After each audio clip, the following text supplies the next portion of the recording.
ನಮಸ್ಕಾರ ಸ್ನೇಹಿತರೆ, ನಾನು ಹನುಮಂತ್ ಮಾಗಿ. ಧರ್ಮಸ್ಥಳ ಪ್ರಕರಣಕ್ಕೆ ಸಂಬಂಧಪಟ್ಟ ಹಾಗೆ, ಅದರಲ್ಲೂ ವಿಶೇಷವಾಗಿ ಈ ಸೌಜನ್ಯ ಪ್ರಕರಣಕ್ಕೆ ಸಂಬಂಧಪಟ್ಟ ಹಾಗೆ ಸೌಜನ್ಯ ಅವರ ತಾಯಿ ಒಟ್ಟು 13 ಜನರ ವಿರುದ್ಧ ಕೇಸನ್ನು ಕೂಡ ಬೆಳ್ತಂಗಡಿ ಪೊಲೀಸ್ ಠಾಣೆಯಲ್ಲಿ ದಾಖಲಿಸಿಕೊಂಡಿರ್ತಕ್ಕಂಥದ್ದು. ಏನಿದು ಪ್ರಕರಣ, ಯಾಕೆ ದಾಖಲು ಮಾಡಿದ್ರು, ಸೊ ಈ ಒಂದು ಪ್ರಕರಣದ ಕುರಿತಾಗಿ ಒಂದಿಷ್ಟು ವಿವರಣೆಯನ್ನು ಈ ಒಂದು ವಿಡಿಯೋದಲ್ಲಿ ನಾನು ನಿಮಗೆ ತಿಳಿಸಿಕೊಡ್ತಾ ಹೋಗ್ತೀನಿ.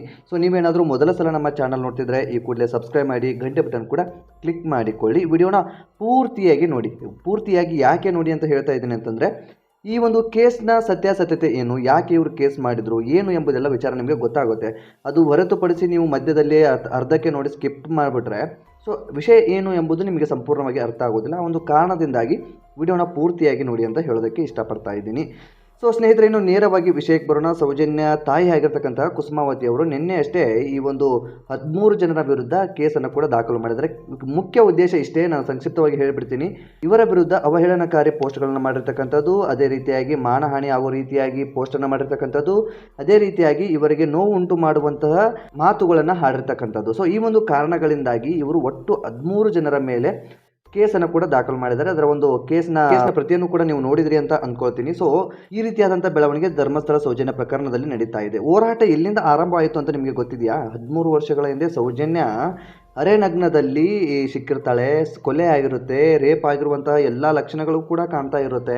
ಇದೆಲ್ಲವೂ ಆದ ಬಳಿಕ ಯಾರು ಅಪರಾಧಿಗಳು ಅನ್ನೋದೇ ಗೊತ್ತಾಗೋದಿಲ್ಲ. ಅದಾದ ಮೇಲೆ ಸಂತೋಷ್ ರಾವ್ ಸಿಗ್ತಾನೆ. ಸಂತೋಷ್ ರಾವ್ 4-5 ವರ್ಷಗಳ ಕಾಲ ಜೈಲಲ್ಲಿ ಇರ್ತಾನೆ. ಅವನು ನಿರಪರಾಧಿ ಅಂತ ಪ್ರೂವ್ ಆಗುತ್ತೆ. ಸೌಜನ್ಯ ಪ್ರಕರಣದಲ್ಲಿ ಅನೇಕ ರೀತಿಯ ಸಮಸ್ಯೆಗಳು ಎದುರಾಗಿದೆ. ಇಲ್ಲಿ ಕೆಲವೊಂದಿಷ್ಟು ಜನರನ್ನು ಮರು ತನಿಖೆ ಕೂಡ ಮಾಡಬೇಕು ಅಂತ ಕೋರ್ಟೇ ಹೇಳಿರುತ್ತೆ. ಆದರೂ ಕೂಡ ಇಲ್ಲಿ ಯಾಕೆ ಆಗಲಿಲ್ಲ, ಯಾಕೆ ಏನು ಈ ಒಂದು ಪ್ರಕರಣ ಅಂತ ಗೊತ್ತಾಗೋದಕ್ಕೆ ಸಾಧ್ಯವಾಗ್ತಾ ಇಲ್ಲ. ಯಾಕೆ ಈ ರೀತಿಯಾದಂಥ ಕೆಟ್ಟ ಬೆಳವಣಿಗೆ ನಮ್ಮ ರಾಜ್ಯದಲ್ಲಿ ಆಗಿದೆ ಅಥವಾ ಈ ಸೌಜನ್ಯ ಪ್ರಕರಣದಲ್ಲಿ ಆಗಿದೆ ಎಂಬುದೇ ಒಂದು ದೊಡ್ಡ ಪ್ರಶ್ನೆ ಆಗಿದೆ. ಎಂಥವರಿಗೂ ಕೂಡ ರಕ್ತ ಕುದಿಯುತ್ತೆ ರೀ.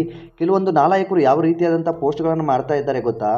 ಸೌಜನ್ಯ ಹೆಸರನ್ನ ಹೇಳಿಕೊಂಡು ಕುಸುಮಾವತಿ ಸಾಕಷ್ಟು ದುಡ್ಡು ಮಾಡಿಕೊಂಡಿದ್ದಾಳೆ, ಬಂಗ್ಲೆ ಕಟ್ಕೊಂಡಿದ್ದಾಳೆ, ಯಾವತ್ತೋ ಎಲ್ಲೋ ಒಂದು ಕೆಲಸವನ್ನು ಮಾಡ್ಕೊಂಡು ಇರುವಂತಹ ಮಹಿಳೆ ಇವಳು. ಆದರೆ ಒಂದು ದೊಡ್ಡ ಮನೆಯನ್ನು ಕಟ್ಕೊಂಡಿದ್ದಾಳೆ. ಇವಳಿಗೆ ದುಡ್ಡು ಎಲ್ಲಿಂದ ಬರೋದಕ್ಕೆ ಸಾಧ್ಯ? ಅಥವಾ ಇವಳು ಸೌಜನ್ಯ ಹೆಸರನ್ನೇ ಹೇಳಿಕೊಂಡು ದುಡ್ಡನ್ನು ಮಾಡ್ತಾ ಇದ್ದಾಳೆ ಎಂಬ ಒಂದು ಆರೋಪವನ್ನು ಮಾಡ್ತಾ ಇದ್ದೀರಲ್ಲ, ನಿಜಕ್ಕೂ ನೀವು ಮನುಷ್ಯರ ಎಂಬ ಒಂದು ಪ್ರಶ್ನೆ ಕಾಡುವಂಥದ್ದು. ಸೊ ಯಾರಾದರೂ ಒಂದು ಹೆಣ್ಣಿನ ಜೀವವನ್ನು ಇಟ್ಕೊಂಡು ಅಥವಾ ಒಂದು ಮಗಳ ಮೇಲೆ ಅತ್ಯಾಚಾರ ಆಗಿ ಕೊಲೆ ಆಗಿದೆ ಎಂಬುದನ್ನು ಇಟ್ಕೊಂಡು ದುಡ್ಡು ಮಾಡೋದಕ್ಕೆ ಸಾಧ್ಯನೇ? ಇದೇ ಒಂದು ಘಟನೆ ನಿಮ್ಮ ಮನೆಯಲ್ಲಿ ನಡೆದಿದ್ರೆ ನೀವು ಆ ಒಂದು ಪ್ರಕರಣವನ್ನು ಇಟ್ಟುಕೊಂಡು ದುಡ್ಡು ಮಾಡೋದಕ್ಕೆ ಸಾಧ್ಯವಾಗ್ತಾ ಇತ್ತಾ? ಸೊ ನಿಮಗೆ ನೀವೇ ಒಂದು ಪ್ರಶ್ನೆಯನ್ನು ಮಾಡಿಕೊಳ್ಳಿ. ಸೊ ಆ ಒಂದು ಪ್ರಶ್ನೆಗೆ ಉತ್ತರವನ್ನು ನೀವೇ ಕಂಡುಕೊಳ್ಳಿ. ನೀವೇನಾದರೂ ಒಂದು ವೇಳೆ ನಿಮ್ಮ ಮನೆಯ ಹೆಣ್ಣು ಮಕ್ಕಳಿಗೆ ಈ ರೀತಿಯಾದಂಥ ಪರಿಸ್ಥಿತಿ ಬಂದಾಗ ದುಡ್ಡು ಮಾಡೋದೇ ನಿಜ ಆಗಿದ್ದರೆ ಖಂಡಿತವಾಗಿಯೂ ಸೌಜನ್ಯ ತಾಯಿಯೂ ಕೂಡ ದುಡ್ಡು ಮಾಡಿರ್ತಾರೆ ಅಂತ ಅಂದ್ಕೊಳ್ಳಿ, ಆಯಿತಾ? ಯಾರಿಂದನೂ ಕೂಡ ಸಾಧ್ಯ ಇಲ್ಲ ರೀ. ಮನೆಯಲ್ಲಿ ಒಂದು ಮಗುವಿಗೆ ಅಥವಾ ನಮ್ಮ ಮನೆಯ ಹೆಣ್ಣಿಗೆ ಮೋಸ ಆಗಿದೆ ಅಥವಾ ಅನ್ಯಾಯ ಆಗಿದೆ ಅಂದಾಗ ಆ ಒಂದು ಅನ್ಯಾಯವನ್ನು ಇಟ್ಟುಕೊಂಡು ಯಾರೂ ಕೂಡ ದುಡ್ಡು ಮಾಡಿಕೊಳ್ಳೋದಕ್ಕೆ ಸಾಧ್ಯ ಇಲ್ಲ.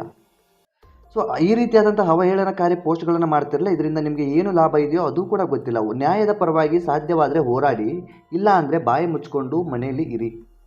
ಅದನ್ನು ಬಿಟ್ಟು ಹೋರಾಟ ಮಾಡ್ತಿರುವಂಥವ್ರನ್ನ ಕುಗ್ಗಿಸುವಂತಹ ಮಟ್ಟಕ್ಕೆ ತಲುಪೋದಿದೆಯಲ್ಲ, ಇದೊಂದು ಕೆಟ್ಟ ಬೆಳವಣಿಗೆ ಅಂತಲೇ ಹೇಳ್ಬಹುದು.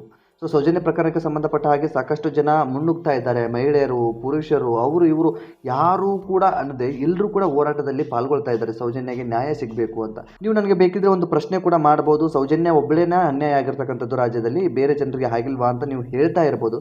ಸಾಕಷ್ಟು ಜನರಿಗೆ ಇದೇ ರೀತಿಯಾದಂಥ ಅನ್ಯಾಯ ಆಗಿದೆ. ಆದರೆ ಸೌಜನ್ಯ ಪ್ರಕರಣದಲ್ಲಿ ಈಗಾಗಲೇ ತನಿಖೆ ಕೂಡ ಆಗಿತ್ತು. ತನಿಖೆಯಲ್ಲಿ ಆರೋಪಿ ಆಗಿರ್ತಕ್ಕಂತಹ ಸಂತೋಷ್ ರಾವ್ ನಿರಪರಾಧಿ ಅಂತ ಕೋರ್ಟೇ ತೀರ್ಮಾನ ನೀಡಿತು. ಯಾವುದೇ ಸಾಕ್ಷಿ ಇಲ್ಲ ಅಂತ ಆ ಒಂದು ವ್ಯಕ್ತಿಯನ್ನು ರಿಲೀಸ್ ಮಾಡಲಾಯಿತು. ಅವನ ಮನಸ್ಥಿತಿಯನ್ನು ಕುಗ್ಗಿಸಿ ಮಾನಸಿಕವಾಗಿ ಅವನಿಗೆ ಹಿಂಸೆಯನ್ನು ಕೊಟ್ಟು, ಸೊ ಇಂತಹ ಒಂದು ಪರಿಸ್ಥಿತಿ ಆಗಿದೆಯಲ್ಲ, ಈ ಒಂದು ಪರಿಸ್ಥಿತಿಗಾದರೂ ಅಲ್ಲಿ ಸತ್ಯಾಸತ್ಯತೆ ಏನು ಎಂಬುದು ಗೊತ್ತಾಗಬೇಕು ಅನ್ನೋ ಕಾರಣದಿಂದಾಗಿನೇ ಸೌಜನ್ಯಗೆ ನ್ಯಾಯ ಸಿಗಬೇಕು ಅಂತ ಹೋರಾಟ ಮಾಡ್ತಾ ಇರುವಂಥದ್ದು. ಜೊತೆಗೆ ಸೌಜನ್ಯ ಪ್ರಕರಣದಲ್ಲಿಯೂ ಕೂಡ ಕೆಲವೊಂದಿಷ್ಟು ಆರೋಪಿಗಳ ಹೆಸರು ಕೇಳಿ ಬರ್ತಾ ಇದೆ. ನಿಮ್ಗೆ ಈಗಾಗಲೇ ಗೊತ್ತಿರೋ ಹಾಗೆ ಆ ಆರೋಪಿಗಳು ಯಾರು ಕೂಡ ಸಾಮಾನ್ಯರಲ್ಲ, ದೊಡ್ಡ ಕುಲಗಳ ಅಂತ ಇರಲ್ಲ, ದೊಡ್ಡ ಕುಲಗಳು ಇರತಕ್ಕಂಥವ್ರು.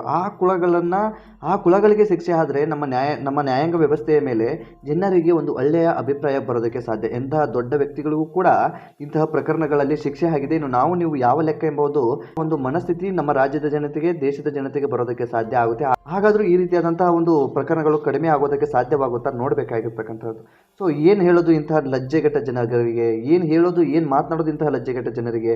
ಸೊ ಸೌಜನ್ಯ ತಾಯಿಯನ್ನು ಎಷ್ಟು ಕುಗ್ಗಿಸ್ತಾ ಇದ್ದಾರೆ ಇದ್ದಾರೆ ಅಂದರೆ ಅವರ ಜೊತೆಯಾಗಿ ಸಾಕಷ್ಟು ಜನ ನಿಂತುಕೊಂಡ್ರೂ ಕೂಡ ಅವರನ್ನು ಕುಗ್ಗಿಸ್ತಾ ಇದ್ದಾರೆ. ಕೇವಲ ಏಕಾಂಗಿಯಾಗಿ ಹೋರಾಟವನ್ನು ಮಾಡ್ತಾ ಇದ್ದರೆ ಇನ್ನು ಏನೇನೆಲ್ಲ ಮಾಡ್ಬೋದಿತ್ತು ಈ ಜನಗಳು ಯೋಚನೆ ಮಾಡಲೇಬೇಕಾಗಿರ್ತಕ್ಕಂತಹದ್ದು.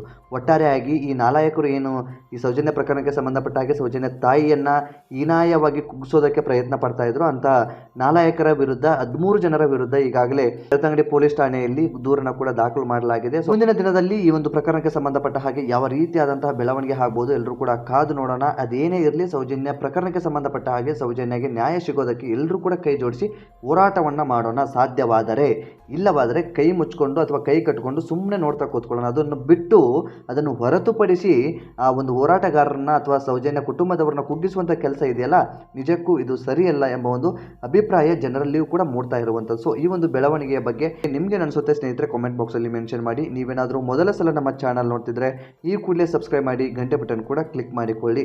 ಆದಷ್ಟು ಈ ಒಂದು ವಿಡಿಯೋನ ಶೇರ್ ಮಾಡಿ. ಸಮಾಜದಲ್ಲಿ ಇಂತಹ ಹೀನಾಯ ಮನಸ್ಥಿತಿ ಇರುವಂತಹ ಜನಗಳು ಇದ್ದಾರೆ ಎಂಬುದು ಕೂಡ ಅವರಿಗೂ ಕೂಡ ಗೊತ್ತಾಗಲಿ. ಆ ಒಂದು ಕಾರಣದಿಂದಾಗಿ ಈ ಒಂದು ವಿಡಿಯೋನ ಶೇರ್ ಮಾಡಿ ಅಂತ ಹೇಳೋದಕ್ಕೆ ಇಷ್ಟಪಡ್ತೀನಿ. ಸೊ ಈ ಒಂದು ಬೆಳವಣಿಗೆ ಬಗ್ಗೆ ನಿಮ್ಗೆ ಅನಿಸುತ್ತೆ ಕಾಮೆಂಟ್ ಬಾಕ್ಸಲ್ಲಿ ಮೆನ್ಷನ್ ಮಾಡಿ. ಮತ್ತೆ ಮುಂದಿನ ವಿಡಿಯೋದಲ್ಲಿ ಸಿಗೋಣ ಸ್ನೇಹಿತರೆ. ನಮಸ್ಕಾರ.